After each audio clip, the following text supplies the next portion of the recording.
Astaghfirullah. Alhamdulillah, salatu wassalamu ala rasulillah wa ala alihi wa sahbihi wa mawalah wa la hawla wa la quwata illa billahi wa ba'du. Alhamdulillah, di siang hari ini kembali kita berjumpa dalam program Anda Tanya Kami Jawab. Dan untuk pertanyaan yang pertama, adakah fatwa khusus tentang berobat menggunakan alkohol? Begitu ya pertanyaannya. Ya, alhamdulillah. Nabi sallallahu alaihi wasallam bersabda, "Innallaha anzala da wad dawa."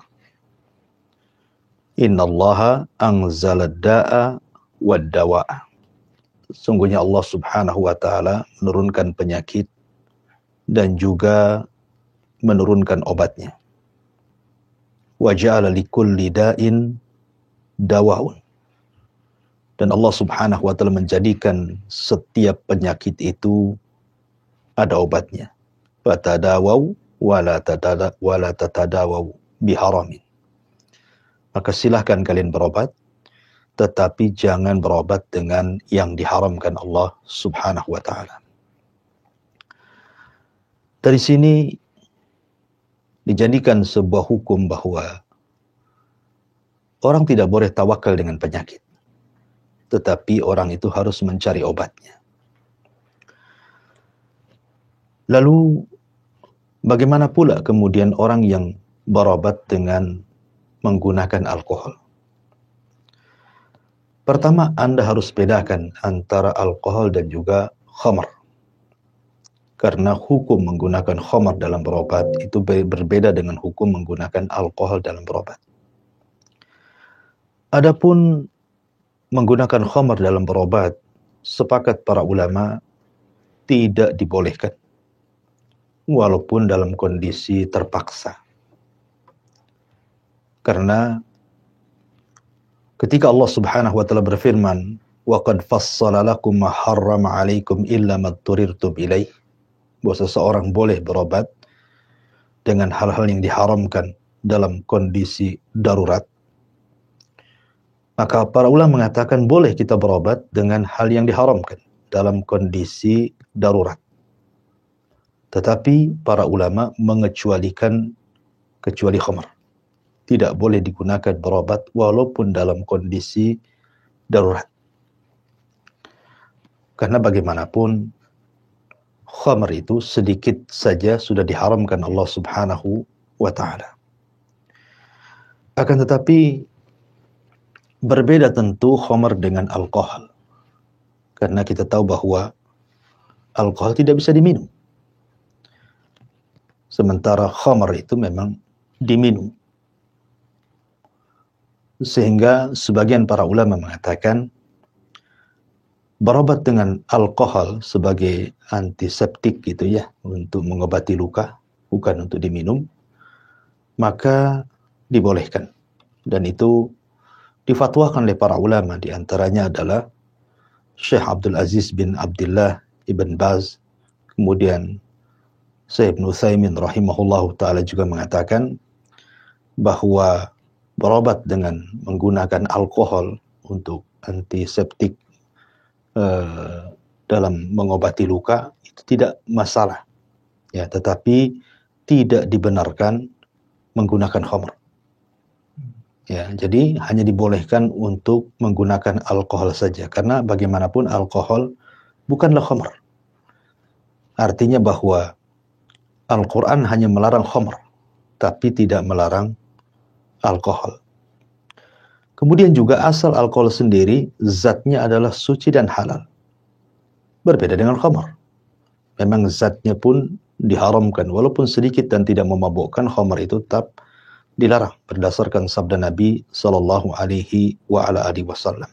Jadi ada fatwa dibolehkan menggunakan alkohol untuk antiseptik, ya, dalam pengobatan dunia kedokteran dan juga farmasi untuk mengobati luka dan yang semacamnya. Wallahu a'lam. Baik Ustaz jawabannya. Semoga Ukti dari balai kelihatan mendengarkan juga yang lain tidak menyimak. Oh iya, kali ini kita masih dilakukan juga di area Sagolong dengan Astrid, ya, mengikuti Astrid. Ustadz, bolehkah seorang wanita mengikuti lomba renang, Ustadz? Ya, syukur atas jawabannya. Ya, alhamdulillah. Pertanyaan kedua tentang bolehkah seorang wanita mengikuti lomba renang. Harus Anda pahami, ada dua hadis Nabi SAW. Rasul SAW mengatakan, "Man kana yu'minu billahi wal yaumil akhir, fala yadkhul khalilatahul hammam." Barang siapa yang beriman kepada Allah dan hari akhir, maka janganlah dia memasukkan istrinya ke dalam hammam, maksudnya tempat pemandian umum. Kemudian juga Nabi SAW mengatakan, "Ma min imra'atin tada'u thiyabaha fi ghairi baiti zawjiha illa hatakat syitra bainaha wa baina rabbaha." Wanita mana yang melepaskan pakaiannya di selain rumah suaminya, maka dia telah merusak hubungan antar dia dengan Allah Subhanahu wa ta'ala. Jadi sebenarnya sebelum kita bicara tentang hukum perlombaan renang bagi seorang wanita, tentu kita akan berbicara tentang hukum asal bagi seorang wanita itu berenang. Bagaimana hukumnya? Ma'asyiral muslimin yang dimuliakan Allah Subhanahu wa ta'ala. Sebenarnya tidak ada masalah wanita itu berenang selama mengikuti syarat-syarat yang memang disyaratkan dalam Islam. Seperti wanita yang ingin berenang harus menutup auratnya dan berpakaian yang tidak ketat. Karena umumnya pakaian renang itu kan ketat. Maka Islam melarang, tidak boleh wanita berpakaian ketat. Yang kedua, wanita-wanita yang hadir di kolam renang tersebut juga harus menutup auratnya. Dan juga pakaiannya juga tidak ketat. Sehingga tidak saling memungkinkan untuk saling melihat antar perenang dan orang yang melihat orang yang berenang. Kemudian juga tidak ada campur baur antara laki-laki dan perempuan, baik bagi para perenang ataupun yang melihat orang yang berenang. Memang kalau wanita ya khusus untuk renang wanita saja, renang laki-laki ya khusus renang laki-laki saja. Kemudian juga harus aman betul-betul dari pandangan laki-laki, dan laki-laki tidak bisa melihat wanita yang sedang berenang. Kemudian kalau memang dia sudah menikah, maka tentu izin daripada suami itu penting. Anda seorang istri ingin berenang, maka Anda harus izin kepada suami. Kalaupun sudah mengikuti syarat-syarat berpakaian tadi, syarat-syarat tempat tadi, tapi kalau suami belum mengizinkan, maka tidak boleh.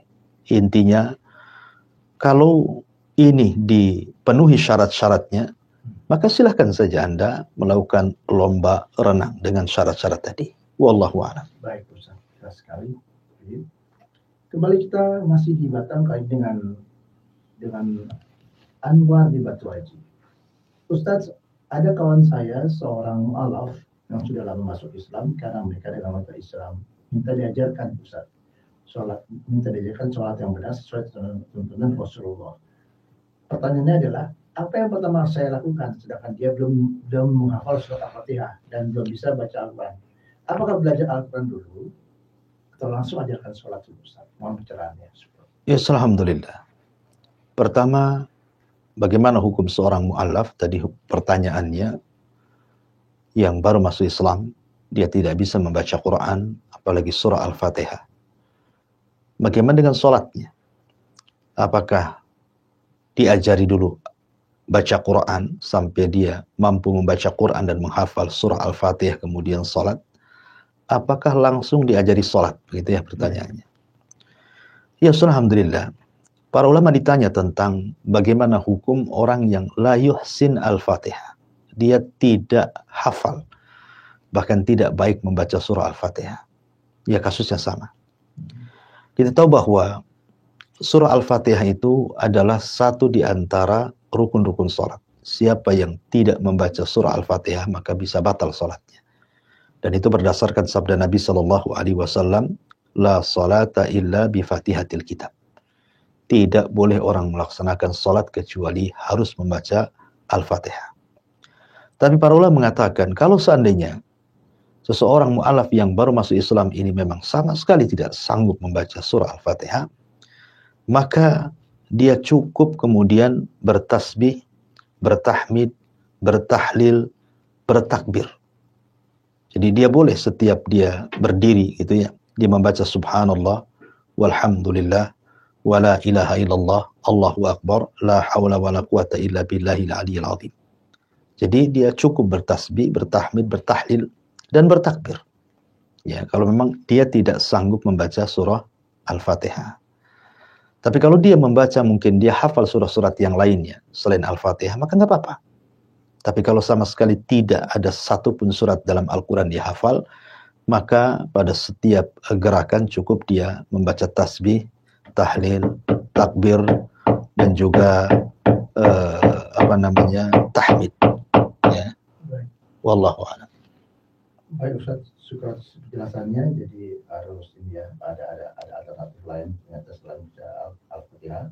Baik. Dan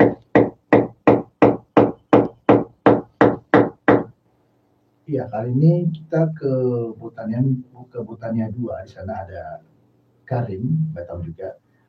Assalamualaikum Pak Ustaz. Waalaikumsalam.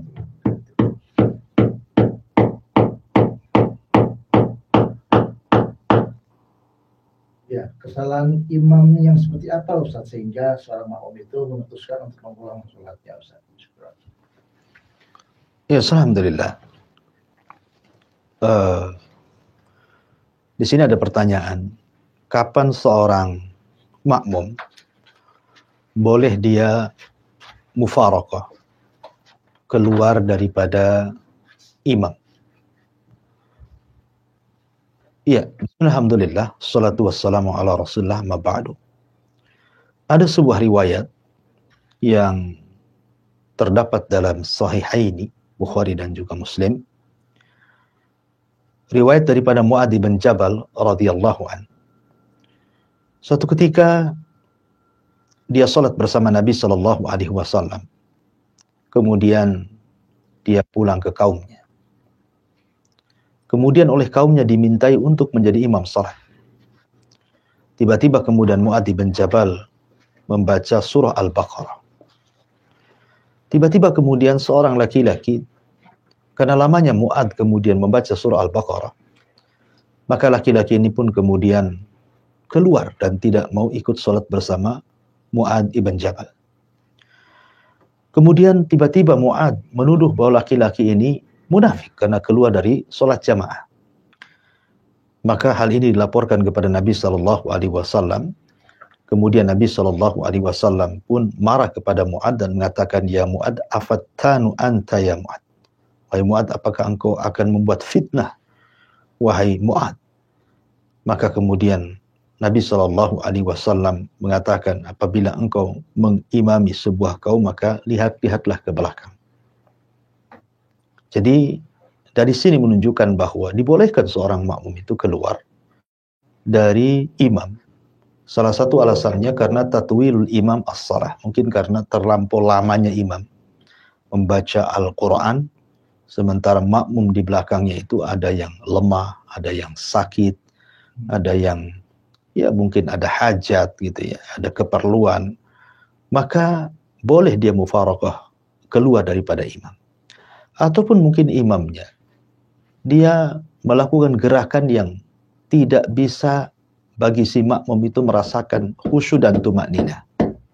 Seperti umpamanya gerakannya terlampau cepat sekali sehingga makmum tidak sanggup mengikuti, belum dia membaca selesai, tiba-tiba kemudian dia pun lantas kemudian contoh umpamanya baru dia ruku, imam sudah i'tidal.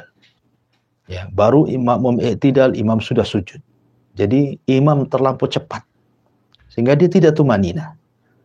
Ya, sehingga dia tidak sempat membaca, menggerakkan dari satu rukun ke rukun berikutnya, sementara imam sudah satu atau dua rukun dia bergerak sementara makmum baru mengikutinya. Maka dibolehkan seorang makmum itu mufaraqah seperti itu. Ataupun mungkin imamnya melakukan perbuatan bid'ah yang sampai tingkat mukaffirah, mengeluarkan imam dari Islam gitu ya, maka tidak perlu sholat di belakangnya. Jadi banyak-banyak perkara-perkara yang mungkin seorang makmum tidak perlu mengikuti imam, ya. Ataupun mungkin yang sederhana seperti umpamanya tasyahud awal, ya, tasyahud awal umpamanya imam makmum ini sedang dalam kondisi tahu bahwa dia duduk tasyahud.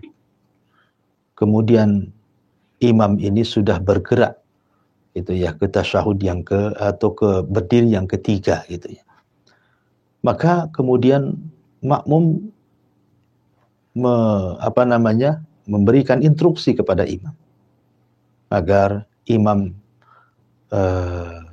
supaya kembali gitu ya kepada duduk tasyahud gitu. Tidak perlu mengikuti imam. Ya, itu kalau memang tidak perlu dia mengikuti imam. Artinya kalau hal ini tidak perlu keluar, tapi perkara-perkara yang tadi saya uraikan di awal, dia boleh keluar daripada imam. Wallahu a'lam. Baik Ustaz, sudah jawabannya. Dan kembali kita sudah antumkan semuanya sekarang juga. Kali ini dari Safitri di Iban. Ustaz, saya mau tanya tentang zikir setelah sholat. Apakah membaca ayat kursi, Al-Ikhlas, Al-Falaq, An-Nas termasuk zikir utama setelah sholat, Ustaz? Ya, alhamdulillah. Ada sebuah hadis dari Uqbah bin Amir radhiyallahu anhu. Tapi pertanyaannya, saya ulangi bahwa apakah surah Muawwidhataini, Qul a'udzu birabbil falaq, Qul a'udzu birabbin nas, dan surah Kursi juga disunahkan dibaca dalam zikir selepas salat begitu ya? Iya, ada hadis Uqbah bin Amir radhiyallahu anhu bahwa Nabi SAW merintahkan dia untuk membaca Muawwidhataini pada setiap selesai salat. Artinya bahwa Muawwidhataini Qul a'udzu birabbil falaq dan Qul a'udzu birabbin nas juga disunahkan dibaca saat zikir selepas salat. Adapun surat Kursi, ada hadis Nabi SAW mengatakan barang siapa yang membaca surah Kursi selepas salat, ya maksudnya selepas salat wajib, lam yamna'hu min dukhulil jannah illa an yamut. Tidak ada yang mencegah dia masuk surga kecuali kematian. Artinya dari hadis ini juga ayat Kursi juga disunahkan dibaca selepas salat, artinya masuk pada rangkaian zikir pada salat. Wallahu a'lam. Baik Ustaz, syukur atas jawabannya. Kita kali ini masih di Batam. Kali ini pertanyaan berikutnya dari Abdul Kohar di Bengkong. Ustaz, apa keutamaan sholat duha, Ustaz? Syukur. Alhamdulillah. Apa hukum sholat duha?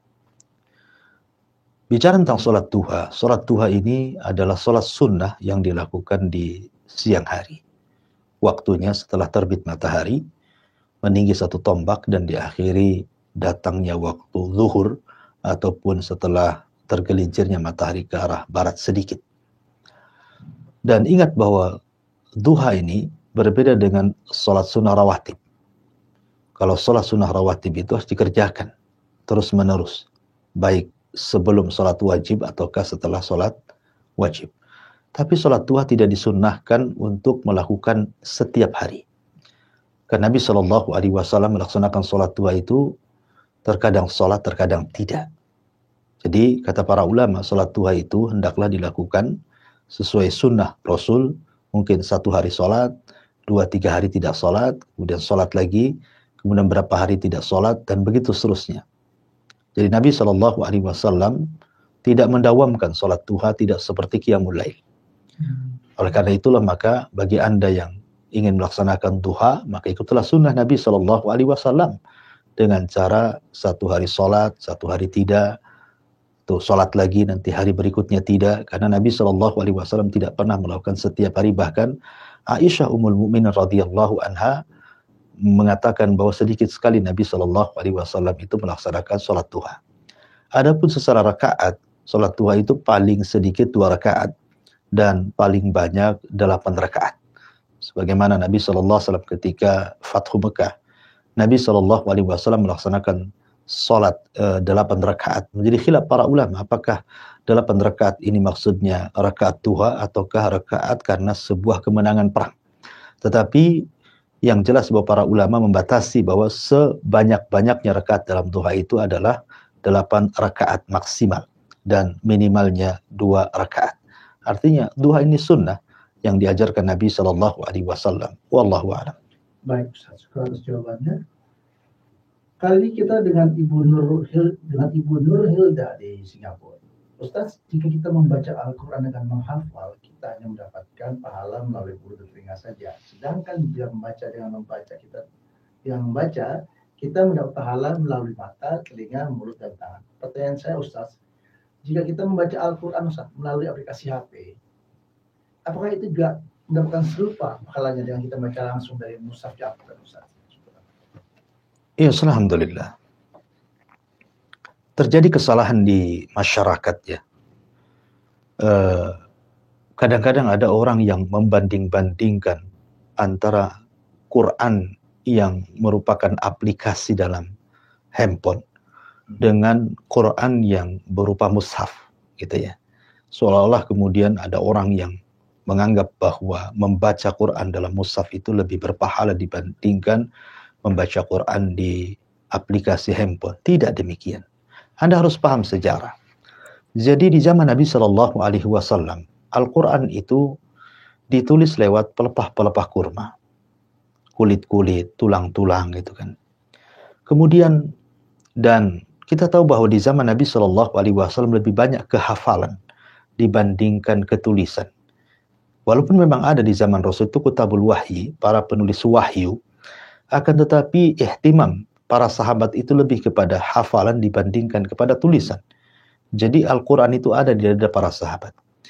Baru setelah di zaman Abu Bakar Siddiq radhiyallahu anhu menjadi khalifah, kemudian Umar bin Khattab radhiyallahu anhu meminta Abu Bakar untuk mengumpulkan catatan-catatan para penulis wahyu supaya tidak hilang karena alasan ketika Abu Bakar memerangi orang-orang murtad dari kalangan Musailamah Al-Kadzab, 70 para hufadul Quran mati syahid dalam perang Yamamah. Sehingga Umar takut kalau seandainya para penghafal Quran itu satu persatu meninggal, kemudian tidak ada yang meneruskan mereka, maka Umar meminta kepada Abu Bakar untuk mengumpulkan mushaf. Baru kemudian di zaman Utsman bin Affan radhiyallahu an mulailah ditertibkan. Ya, mulailah kemudian dikumpulkan, dicetak itu bahasa kitanya dengan cetakan yang jauh lebih baik lagi dibandingkan di zaman Abu Bakar Siddiq radhiyallahu an. Kemudian setelah berlalunya waktu, maka mulailah kemudian tertuang dalam mushaf yang kita kenal, ya, di lewat kertas gitu ya. Kemudian dengan berlalunya waktu, maka sekarang kemudian menjadi aplikasi dalam sebuah handphone. Sebenarnya kalau kita melihat dari zaman ke zaman pembukuan mushaf itu, Al-Quran, jadi tidak bisa kita berhukum bahwa kita membaca dari mushaf itu lebih baik dibandingkan membaca Quran dari aplikasi handphone. Karena ibrah itu bukan mushaf atau bukan aplikasi handphone, tapi ibrah itu membaca Quran. Ya, membaca Quran. Apakah Anda membaca dari aplikasi ataukah Anda membaca dari mushaf, itu sama saja pahalanya. Ya, karena di zaman dulu pun belum ada mushaf seperti ini. Sebagaimana di zaman dulu pun belum ada aplikasi Al-Quran dalam handphone. Jadi ibrah itu membaca Al-Quran, bukan dari mana Anda membaca Quran. Ya, sehingga jangan salah paham bahwa orang yang membaca dari mushaf lebih baik, tidak. Ya, terkadang ada orang merasa nyaman ketika membaca dari mushaf, terkadang orang bisa merasa nyaman ketika membaca dari aplikasi handphone. Ingat bahwa aplikasi handphone ini terkadang juga nikmat dari Allah Subhanahu wa taala yang Allah mudahkan kepada kita. Di mana kita bisa membuka mushaf itu di mana saja. Anda bisa buka di warung, Anda bisa buka di jalan, Anda bisa buka di kantor, ya, tanpa harus menenteng mushaf ke sana kemari. Terkadang kita malu membawanya. Jadi sebenarnya bukan masalah membaca dari mushaf ataukah dari handphone, tidak, tetapi ibrah itu membacanya. Karena Nabi Shallallahu Alaihi Wasallam mengatakan barang siapa yang membaca, gitu ya, membaca satu huruf dalam Al-Quran, maka dia mendapatkan satu huruf itu 10 kebaikan. Begitu juga orang yang membaca dan mendengar. Apakah kemudian sama pahalanya, gitu kan? Ataukah berbeda, di mana membaca lebih banyak pahalanya dibandingkan mendengar? Para ulama mengatakan tidak. Ya, membaca juga dapat pahala, mendengar juga dapat pahala. Terkadang membaca lebih baik, terkadang mendengar lebih baik. Ya, karena ada orang-orang yang ketika membaca dia tidak merasakan apapun dalam bacaannya. Tapi ketika dia mendengar, dia bisa khusyuk, dia bisa menangis, dia bisa menambah iman. Makanya para ulama, mana yang lebih bermanfaat bagi kita? Ataukah membaca, ataukah mendengar? Karena Nabi Shallallahu Alaihi Wasallam melakukan dua-duanya. Rasul membaca Al-Quran. Dan Rasul pun minta diperdengarkan bacaan Quran dari seorang sahabat namanya Abdullah ibn Mas'ud radhiyallahu an. Dan Rasul pun pernah membaca surah Lam Yakunil Ladzina Kafaru kepada Ubay ibn Ka'ab. Dari sini menunjukkan bahwa pahala itu tergantung kepada kita. Kalau kita lebih menambah iman ketika membaca, tentu membaca lebih baik. Tapi ketika kemudian mendengar jauh lebih manfaat, lebih menebalkan iman, lebih khusyuk, tentu mendengar lebih baik. Maka dilihat dari kondisi. Wallahu a'lam. Baik, Ustaz. Cukup jawabannya, sangat jelas sekali. Kali kita dengan Sofyan di Tanjung Riau.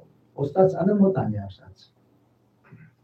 Gimana hukumnya, Ustaz? Anda sebagai penjual, ketika ada pembeli hendak menambahkan belanjaan di nota, Ustaz, seperti kebanyakan di instansi. Contohnya seperti ketika order barang, meminta untuk buat nota yang beda dari harga sebenarnya, Ustaz. Jadi double nota, Ustaz. Iya. Ya, alhamdulillah. Bagaimana hukum memalsukan nota gitu ya? Ya, kan terkadang instansi-instansi tertentu order barang kepada sebuah penjual, kemudian meminta notanya ditambahkan barang padahal tidak dibeli, hanya untuk mengambil keuntungan dan laporan. Maka ini tidak dibolehkan. Nabi Shallallahu Alaihi Wasallam mengatakan, man ghasyana falaysa minna. Barang siapa yang berdusta maka dia bukan umatku. Tidak boleh, bahkan tidak akan diberkahi jual beli yang seperti ini. Jual beli yang diberkahi itu harus saling jujur keduanya, saling ridho antara keduanya. Ini pengkhianatan dalam jual beli. Anda sudah berdusta. Maka bertakwalah kepada Allah Subhanahu wa taala, jangan pernah melakukan hal yang seperti ini. Ingat bahwa rizki Allah Subhanahu wa taala tidak pernah dikurangi. Dan rizki Allah itu tidak pernah salah sasaran. Dan Allah tidak mungkin mewafatkan seorang hamba itu kecuali sudah disempurnakan rizkinya. Walaupun Anda menipu sehebat apapun, kalau ketentuan rizkinya memang hari itu sekian, maka tidak mungkin bertambah. Dan tidak mungkin juga berkurang. Artinya baik Anda mencari dengan jalan yang halal, baik Anda mencari dengan jalan yang haram, tetap saja kalau sudah tentukan hari itu rizkinya sekian, ya sekian. Contoh, ketika di zaman Ali radhiyallahu an, ada seorang pengemis datang kepada Ali radhiyallahu an, hendak meminta sesuatu. Kebetulan Ali radhiyallahu an menyimpan uang 4 dirham. Dan Ali radhiyallahu an menjanjikan untuk memberikan 4 dirham itu kepada pengemis ini. Tapi karena lupa menaruh di mana tempatnya, Ali pun terpaksa mencari-cari karena lamanya. Kemudian pengemis ini pun merasa bahwa jangan-jangan dia dibohongi. Akhirnya dia pergi, kemudian mengambil dan mencuri pelana kudanya Ali radhiyallahu an. Kemudian Allah takdirkan uang yang 4 dirham itu ketemu. Maka Ali radhiyallahu an kemudian keluar rumah dan hendak memberikan, rupanya pengemis itu tidak ada. Tapi yang ada adalah pembantunya dan melaporkan bahwa pelana kudanya hilang. Akhirnya kemudian Ali radhiyallahu an mengatakan, saya punya 4 dirham, tadinya aku akan berikan kepada seorang pengemis, tapi dia sudah pergi. Nah, sekarang kau laporkan bahwa pelana kuda kita hilang. Ini ada uang 4 dirham, berilah pelana ini ke pasar. Akhirnya kemudian pembantu Ali ini mencari pelana untuk dibeli di pasar. Rupanya dia membeli kepada seseorang dengan harga yang sama 4 dirham. Kemudian dia pulang dan mengatakan kepada Amirul Mukminin Ali radhiyallahu an, wahai Amirul Mukminin, ini saya sudah membeli pelana. Ali kaget karena itu pelana-pelana kudanya. Kemudian Ali mengatakan, ini dapat dari siapa? Kemudian pembantunya mengatakan, dari si fulan, sifatnya seperti ini penjualnya. Kata Ali radhiyallahu anhu, Allahu Akbar. Bukankah dia adalah pengemis tadi? Kata Ali radhiyallahu anhu, kalau dia sabar, dia mendapatkan 4 dirham itu dengan cara yang halal. Tapi karena dia tidak sabar, dengan cara mencuri, dia mendapatkan dengan cara yang haram. Artinya, rezeki itu tidak mungkin bertambah dan tidak mungkin berkurang.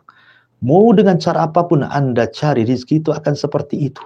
Karena Allah sudah tetapkan rizki kita di Lauhil Mahfuz, dan saat kita berada di janin, ketika malaikat meniupkan ruh, sudah dicatat rizkinya. Jadi bersabarlah dalam mencari rizki, jangan tergesa-gesa hanya melihat yang haram, karena yang haram dengan yang halal itu sama saja hasilnya. Tetapi tanggung jawabnya besar di hadapan Allah Subhanahu wa taala. Wallahu a'lam. Baik, Ustaz, sudah penjelasannya. Kali ini kita, ya, dari sini sebetulnya seorang ukti, namun dia menyebutkan di mana dan lokasi di mana. Ya, assalamualaikum Pak Ustaz. Apa Ustaz, Anda mau bertanya? Kata dokter, kalau sudah melahirkan secara operasi sesar, sebanyak 4 kali, sebaiknya itu ditutup atau steril. Artinya tidak boleh punya anak lagi. Pertanyaannya Ustaz, apakah hukumnya Ustaz kalau misal Anda diajukan seperti saran dokter seperti itu Ustaz? Ya, alhamdulillah. Bagaimana hukumnya mengikuti saran dokter bagi seorang wanita yang melahirkan dengan cara sesar dan sudah beberapa kali, kemudian dokter menyarankan untuk ditutup rahimnya sehingga tidak punya keturunan. Bolehkah dia mengikuti saran dokter gitu ya? Iya. Ya, alhamdulillah. Iya. Saya kira mungkin dokter lebih paham tentang kesehatan seseorang karena memang dia bekerja di pakarnya, di bidangnya yang kita tidak sampai ke sana ilmunya. Tentu ketika dokter menyarankan seperti itu karena sebuah kemaslahatan bagi seorang wanita. Tentu ketika dokter mengatakan seperti itu, tentu ada madarat kalau seandainya tidak dilakukan penutupan rahim. Ya, kita berhusnuzon kepada para dokter dan para pakar kesehatan. Ya, sebaiknya Anda bertanya dulu kepada dokter tersebut. Apa risikonya kalau seandainya tidak ditutup rahimnya dan seandainya ditutup rahim, apa masalah dan madaratnya? Ya, kalau kata dokter umpamanya tidak ada masalah, ya saya kira tidak harus mengikuti saran dokter. Tapi kalau kata dokter kemudian ini akan berbahaya, akan mengakibatkan kematian, akan mengakibatkan penyakit dan yang lain sebagainya, maka tentu sebaiknya ikuti saran dokter. Karena bagaimanapun secara umum Allah Subhanahu wa taala berfirman, "Wala tulqu biaidikum ila tahlukah." Janganlah kalian mencelakakan diri kalian ke dalam kebinasaan. La darara wala dirar. Jangan memberikan madarat kepada diri sendiri ataupun memberikan madarat kepada orang lain. Sebaiknya Anda bertanya secara detail kepada sang dokter apa kelebihan dan kekurangannya, madarat dan maslahatnya, nanti ditimbang, ya kan? Itu saya kira saran saya, ya lihat maslahat dan madaratnya. Wallahu a'lam. Baik, Ustaz. Syukran jawabannya. Kita kali ini dengan dia di Surabaya, Ustaz. Afwan Ustaz izin bertanya, bagaimana hukumnya Ustaz jika kita sebagai anak ingin menasihati orang tua tapi tidak dihiraukan Ustaz orang tua? Sedangkan orang tua tersebut membiarkan adik saya berbuat zina, Pak Ustaz. Syukran, Pak Ustaz. Ya, alhamdulillah. Bagaimana hukumnya menasihati orang tua yang membiarkan salah satu anaknya melakukan zina, mungkin begitu ya? Ya, alhamdulillah. Sebenarnya Nabi Shallallahu Alaihi Wasallam bersabda, "Man ra'a minkum munkaran falyughayyir biyadi. Fa illam tastati fa bilisani. Fa illam tastati fa biqalbi. Wa dzalika ad'aful iman." Apabila Anda melihat sebuah kemungkaran, maka cegahlah dengan tangan, artinya dengan kekuasaan. Kalau tidak bisa, maka dengan lisan. Kalau tidak bisa, maka dengan hati, maka itu selemah-lemahnya iman. Artinya, sebaiknya Anda langsung saja menasihati adik Anda. Langsung, karena adik Anda kan di bawah Anda, gitu artinya kan, di bawah Anda. Dan Anda punya kuasa sebagai kakak. Kenapa mesti harus ke orang tua? Ya. Tapi kalau seandainya Anda sudah berusaha langsung ke objeknya, tetapi dia juga tidak punya rasa takut dan tidak punya rasa malu kepada Anda, barulah Anda kemudian mencari orang yang bisa menasihatinya. Dalam hal ini tentu orang tua. Maka Anda bisa minta bantuan kepada orang tua, tapi orang tua tidak menghiraukan umpamanya kan. Yang jelas bahwa Anda tidak boleh bosan-bosan memberikan nasihat. Dan lewat orang tua, tidak harus 1 kali, 2 kali, terus saja. Jangan bosan. Ya, karena Anda tidak boleh membiarkan sebuah kemungkaran. Seraya berdoa kepada Allah Subhanahu wa taala semoga melembutkan hati orang tua sehingga mau menasihati anaknya, atau melembutkan hati Anda sehingga Anda mau bicara dengan dia dan bisa menasihatinya. Ya, teruslah berdoa kepada Allah Azza wa Jalla dan teruslah menasihati dengan cara yang bijak, dengan cara yang baik, apalagi kepada orang tua. Tentu harus dibedakan menasihati orang tua dengan menasihati adik sendiri, itu kan, karena bagaimanapun ada tata krama dengan orang tua itu, baik gerakan, ucapan, mata dan begitu seterusnya, itu semua ada adabnya. Ya, tetapi yang jelas bahwa kalau Anda sudah terus memberikan nasihat, insya Allah Anda sudah gugur kewajiban Anda. Ya, tapi yang jelas bahwa jangan berhenti memberikan nasihat. Boleh jadi tidak hari ini dia bertobat, mungkin bulan depan. Tidak bulan depan, boleh jadi kemudian tahun depan. Kalau seandainya Anda bisa merubah kemungkaran seseorang dan dia bisa bertobat, kata Nabi SAW kepada Ali bin Abi Thalib radhiyallahu an, la an yahdiyakallahu rajulan wahidan bika khairun laka min humrin na'am.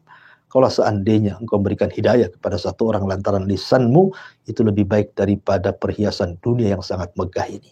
Unta merah. Ya. Wallahu a'lam. Baik Ustaz, kali kita ke Kalimantan Tengah Ustaz. Situ ada Ramadan. Ustaz, apakah bila percaya pada bulan Sya'ban tidak boleh menikah, itu masuk syirik Ustaz? Ya, alhamdulillah.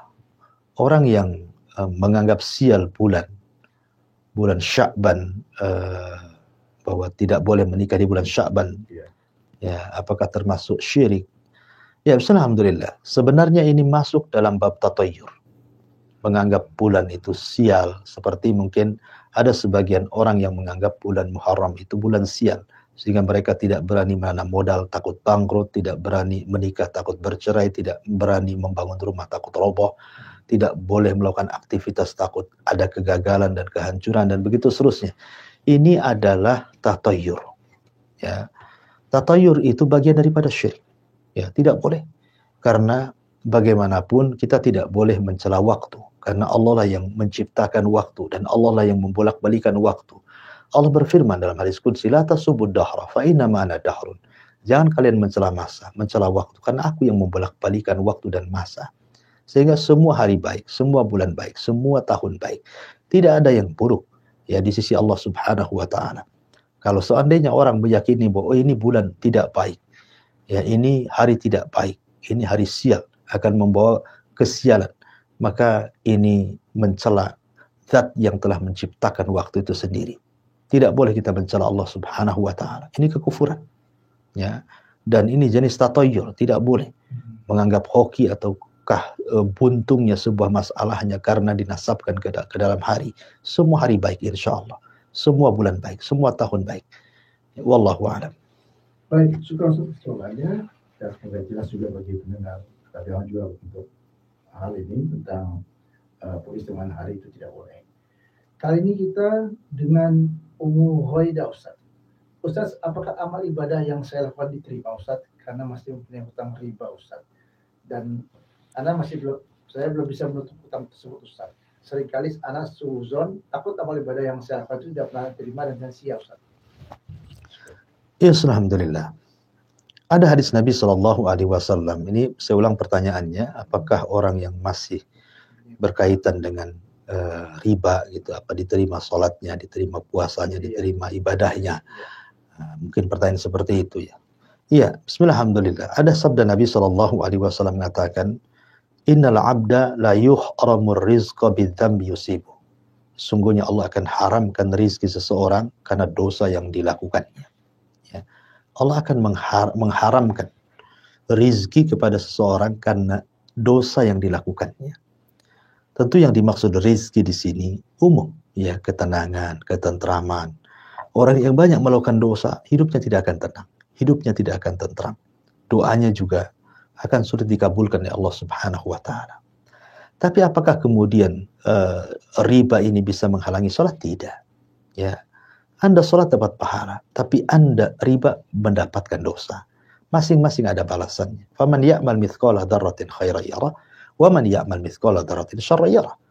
Ketika Anda melakukan kebaikan, Anda dapat pahala. Anda sholat dapat pahala. Anda puasa dapat pahala. Anda haji dapat pahala. Anda zakat dapat pahala. Tapi Anda melakukan zina dapat pahala, dapat dosa. Anda melakukan riba juga dapat dosa. Ya, jadi masing-masing ada bagiannya. Ada pahala, ada dosa. Nanti ditimbang di hadapan Allah Subhanahu wa taala. Berat mana amalan Anda dengan dosa yang Anda lakukan. Tapi yang jelas kalau Anda memang sudah betul-betul ingin berhenti dari riba, ingin keluar dari riba, insya Allah akan tolong. Intang surullah yang suruh. Kalau Anda menolong agama Allah, pasti Allah akan tolong. Allah akan bebaskan Anda. Asal Anda punya niat dan Anda punya tekad, Anda berusaha untuk keluar dari riba, nanti suatu ketika Anda akan keluar dari riba, insya Allah. Ya, Tapi orang yang tidak punya niat untuk keluar dari sebuah kubangan maksiat, maka akan sulit Anda keluar dari situ. Dan ingat bahwa dosa itu melahirkan dosa yang lain, dan dosa itu bisa melemahkan ibadah. Ya, bisa melemahkan ibadah. Sholatnya mungkin tidak khusyuk, kemudian zikirnya tidak khusyuk, baca Qur'annya tidak khusyuk, dan begitu seterusnya. Artinya maksiat itu mempengaruhi ibadah. Tapi kalau menolak ibadah, tidak. Ya, karena masing-masing ada bagiannya. Anda berbuat baik dapat pahala, Anda berbuat jahat dapat dosa, dan semua akan ditimbang di hadapan Allah Subhanahu wa taala. Wallahu a'lam. Baik Ustaz. Kali ini pertanyaan terakhir Ustaz, cuma satu jamaah dikaji dari Ummu Fulana di BJ Depok Ustaz. Ustaz, ketika kami menikah, saya diberi mahar tanah 1 hektar Ustaz. Tapi saya tidak pernah melihat tanah itu sampai sekarang, dan juga tidak pernah tahu hasilnya seperti apa. Cuma sertifikatnya ada dan ada di tangan saya. Tapi ternyata tanah itu ada di luar provinsi Ustaz. Nah, pertanyaan adalah, apakah saya boleh menanyakan mahar tersebut kepada suami Ustaz? Itu pertama. Yang kedua, apakah boleh meminta kepada suami untuk mengganti mahar tersebut dengan tanah yang ada di daerah sekitarnya Ustaz? Alhamdulillah. Seorang menikah, mendapatkan mahar 1 hektar tanah, tapi tidak pernah melihat maharnya, hanya dapat sertifikatnya saja. Pertanyaan saya, apa ketika Anda menikah, apa Anda tidak melihat sertifikat itu? Bukankah ada di sertifikat itu tanah letaknya di mana? Ya kan? Kecamatannya di mana? Daerahnya di mana? Kan ada. Berarti kan Anda tidak pernah melihat, membaca sertifikat itu sebenarnya. Taiblah, tetapi yang jelas bahwa hukum mahar sendiri dalam pernikahan itu bukan syarat daripada syarat-syarat nikah. Bukan juga rukun daripada rukun-rukun nikah. Seandainya orang kemudian menikah tanpa menyebut mahar pun sah-sah saja. Karena itu bukan syarat, bukan rukun nikah. Ya. Tapi yang jelas bahwa mahar sendiri adalah dia hak yang murni milik seorang wanita. Walaupun dia bukan syarat, tetapi dia memang hak milik seorang wanita. Hak milik seorang wanita. Artinya tidak boleh suami mengambil kecuali karena kerelaan si istri. Jadi kalau Anda ingin meminta maharnya, ya hak-hak Anda memang meminta mahar kepada suami. Mana mahar saya? Oh, itu kebunnya mahar. Anda boleh mengambil, Anda boleh menjualnya. Itu hak Anda. Bukan hak suami lagi. Itu hak Anda, murni milik Anda. Jadi harus ditanyakan, mana mahar saya? Oh, di sana. Ya sudah. Kalau memang maharnya itu yang dikasih dan Anda sudah redha saat menikah, tinggal jual saja. Dan itu hak milik Anda. Ya. Adapun kemudian meminta digantikan tanah di tempat yang lain kepada suami, yaitu tergantung diskusi Anda. Kalau suami nggak mau, ya jangan pula dipaksa pula kan gitu ya. Karena memang sudah deal-dealan ketika akan nikah. Ya. Wallahu a'lam. Makanya kenapa kemudian dalam pernikahan itu Islam mengajarkan bahwa sebaik-baik mahar itu adalah yang paling ringan, tidak memberatkan kan itu ya. Tidak memberatkan. Nah, sekarang sudah terjadi pernikahan, maka saya sarankan boleh Anda tanya kepada suami mana maharnya. Kalau suami mengatakan, oh sertifikat ini ada di daerah mana, Anda tinggal lihat tanah tersebut, Anda tinggal jual, Anda pakai uangnya. Itu hak milik Anda. Wallahu a'lam. Baik Ustaz. Ustaz Abu Hurairah kami dapat di sekolah Ustaz dalam hari ini